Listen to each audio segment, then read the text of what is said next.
अब आपको एक दिलचस्प खबर दिखाने जा रहा हूं कि आखिर दुनिया में 7 अजूबे, क्या उन अजूबों पर कोई बुलडोजर चला सकता है? यह तस्वीर आप देख रहे हैं, यह बुलडोजर चला है उन 7 अजूबों पर। यह आप देख रहे हैं जिसमें आपको एफएल टावर भी नजर आ रहा है और दूसरे अजूबे भी नजर आ रहे हैं। पीसा की मीनार भी आपको दिख रही है। इस पर बुलडोजर कौन चला रहा है, आइए आपको बताऊं। सबसे पहले देखिए, यह ताजमहल आप देख रहे हैं, आगरा में बना है यह ताजमहल, और ऐसा ही ताजमहल, हूबहू ऐसा ही ताजमहल राजस्थान में भी बना है, जयपुर में। अगली तस्वीर दिखाऊं मैं आपको। यह आप देख रहे हैं ताजमहल, यह ताजमहल बना जयपुर में, और इस ताजमहल पर भी बुलडोजर चलने वाला है क्योंकि यह अवैध निर्माण है। यह अजमेर में बना है,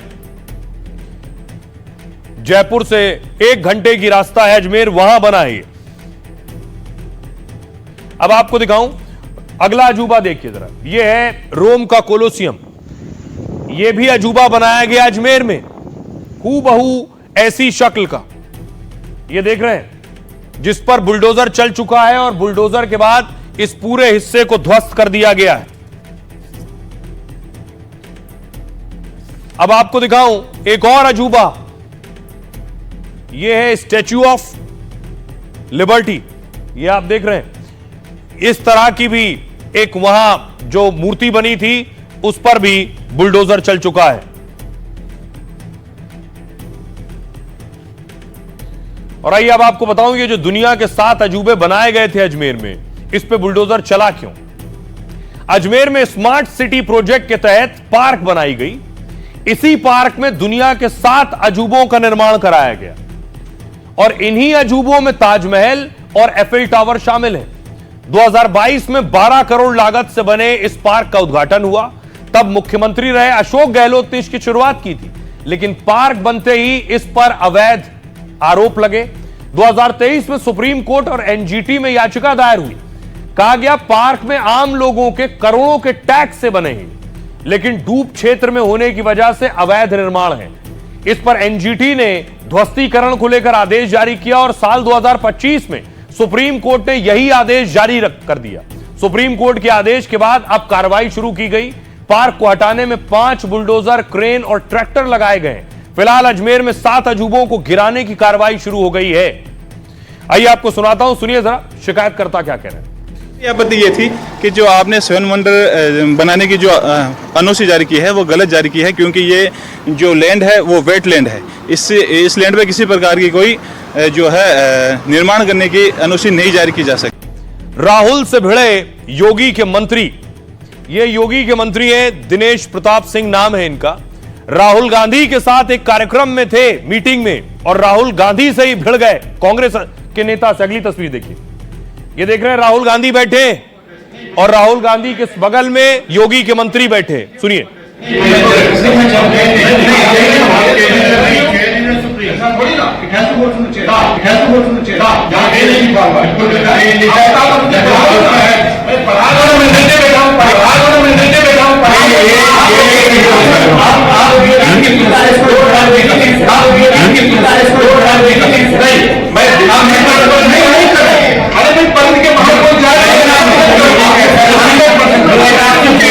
आपको कहना कि I would like to speak, I would like to speak now. Yes, अगर गलत प्रोसीडिंग होगी तो मैं गलत प्रोसीडिंग होगी तो मैं आपके टेरेस में नहीं मान लूंगा, आपके टेरेस में नहीं मान लूंगा। अगर प्रोसीडिंग गलत सामने जाएगी तो मैं कह रहा हूं कि अगर ये परिधि में है, दिशा में बंद है, तो ना कमेंट टेक्स्ट कीजिए, उनको एड्रेस नहीं, कमेंट टेक्स्ट कीजिए, उनको एड्रेस नहीं।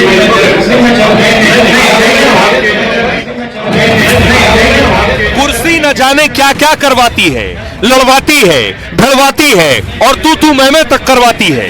और अगर कुर्सी चक्के वाली हो तो फिर मामला कुछ और ही हो जाता है। एक कुर्सी पर लोकसभा में विपक्ष के नेता और रायबरेली के सांसद है राहुल गांधी, तो दूसरी कुर्सी पर योगी के मंत्री दिनेश प्रताप सिंह हैं। अब दोनों सियासी विरोधी हैं तो क्या, कुर्सी इधर भी है तो कुर्सी उधर भी है। हाँ, ये जरूर है कि योगी के मंत्री की कुर्सी राहुल की कुर्सी से थोड़ी ऊंची जरूर दिखाई दे रही है। कांग्रेस के कर्णधार और बीजेपी के ब्लू आइड बॉय के बीच किचकिच और झिकझिक होती रही। दोनों नेताओं की जुबान बलखा बलखा कर एक दूसरे को फुफकारती रही। अमेठी के सांसद किशोरी लाल जी बीच बचाव की कोशिश करते रहे और वहां मौजूद डीएमएसपी से लेकर तमाम अधिकारी ऊंघते रहे, उबासियां लेते रहे।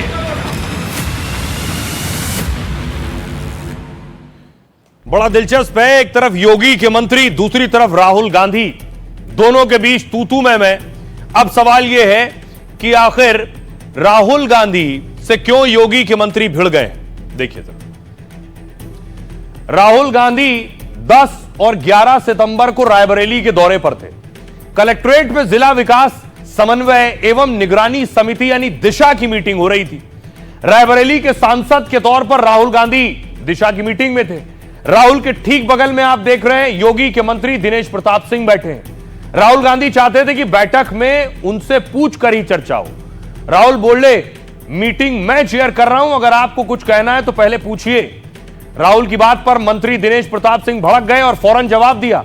दिनेश प्रताप सिंह ने राहुल को कहा, नहीं, आप चेयर पर नहीं हैं। राहुल बोले, चेयर ही सुप्रीम होता है, यह चेयर से होकर गुजरना चाहिए। दिनेश प्रताप सिंह ने कहा, यह कहीं नहीं लिखा है, आप बता दो कहां लिखा है। राहुल गांधी बोले, आप मीटिंग के प्रोसेस में दखल नहीं दे सकते हैं। फिर राहुल बोले, अगर आपको बोलना है तो आपको पहले बताना होगा। दिनेश सिंह ने कहा, आप लोकसभा में अध्यक्ष की बात नहीं मानते हैं तो मैं आपकी बात कैसे मान लूं। तो तू मैं यहां तक पहुंच गई है। अब सुनिए जरा योगी के मंत्री को वो क्या कह रहे हैं। भारत सरकार की गाइडलाइन है दिशा को लेकर के, उसी की परिधि के भीतर यहाँ पर कार्रवाई होनी चाहिए। उसकी परिधि के बाहर अगर कोई चर्चा होगी तो मैं इसे नहीं सुन लूंगा, किसी दशा में नहीं चलने दूंगा। राहुल गांधी ने कहा, मैं अध्यक्ष हूं, मुझे अधिकार है। तो मैंने उनको कहा कि आप गाइडलाइन पढ़ो, आपके अधिकार इसी गाइडलाइन में निहित है, इसके बाहर की कोई अधिकार आपको प्रदत्त नहीं है। दिशा की गाइडलाइन के विपरीत जो कार्रवाई हो रही थी मैंने उसे रोका। 43 कार्यक्रमों के बाहर अगर कोई चर्चा होगी तो मैंने उसका विरोध किया। और दिनेश जी को आप सुन रहे थे, पिछले दिनों दिनेश जी ने 10 तारीख को राहुल गांधी के खिलाफ प्रदर्शन किया रायबरेली में। यह तस्वीर आप देख रहे हैं, राहुल गांधी पहुंच रहे थे रायबरेली और रायबरेली में खुद दिनेश प्रताप मोर्चा संभाल रहे थे राहुल के खिलाफ।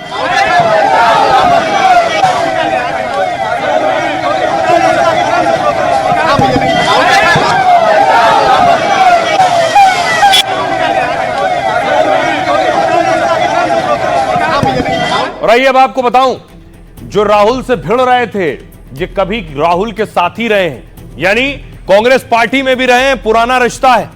2018 तक कांग्रेस में थे दिनेश प्रताप सिंह। 2019 में रायबरेली से सोनिया के खिलाफ चुनाव लड़ा। 2019 में रायबरेली में 4 लाख वोट मिले, फिर भी 1.5 लाख वोट से हार गए।